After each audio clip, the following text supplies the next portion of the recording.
Desisyon sa extradition ni Pastor Apollo Kibuloy malalaman sa susunod na linggo ayon sa Malacanang. Ba? May pabitin-bitin pa ang presidente. Yan na naman tayo sa mga abangan. Ay, abangan. Narito ang report mula kay RS14 Let Narciso. Please come in, Miss Let.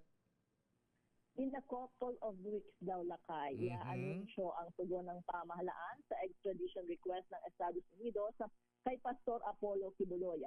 Ayon kay Palace Press Officer Claire Castro, sinabi ni Pangulong Ferdinand Marcos Jr. na kailangang pag-aralang mabuti ang bagay na ito.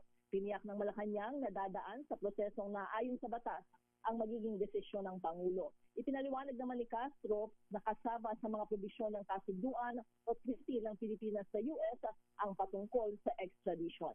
Pakinggan natin si Jose Castro. Meron tayong dalawang options.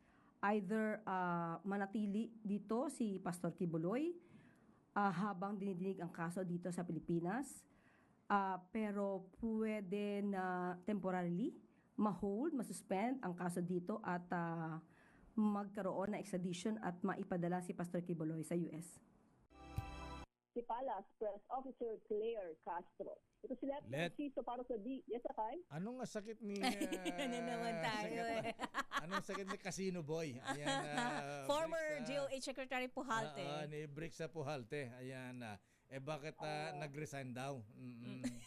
Walang binanggit, Lakay ang Malacanang dahil kusa naman daw na nag-resign at tinanggap yun ng Pangulo. Nanganganti daw yata kasing kamay eh. Ayan. Di ba masakit na yung ulo, Lakay? Ka-explain ng side niya. Nanganganti yung kamay sa sa kawak casino? ng mga casino chips. Ay, maswerte ba siya doon?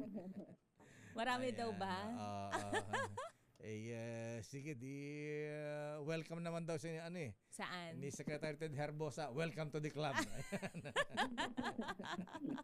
Okay nga Rod, maraming salamat Miss Let. Thank you Mr. President. Balik sa inyo, Lakay at Miss Thea.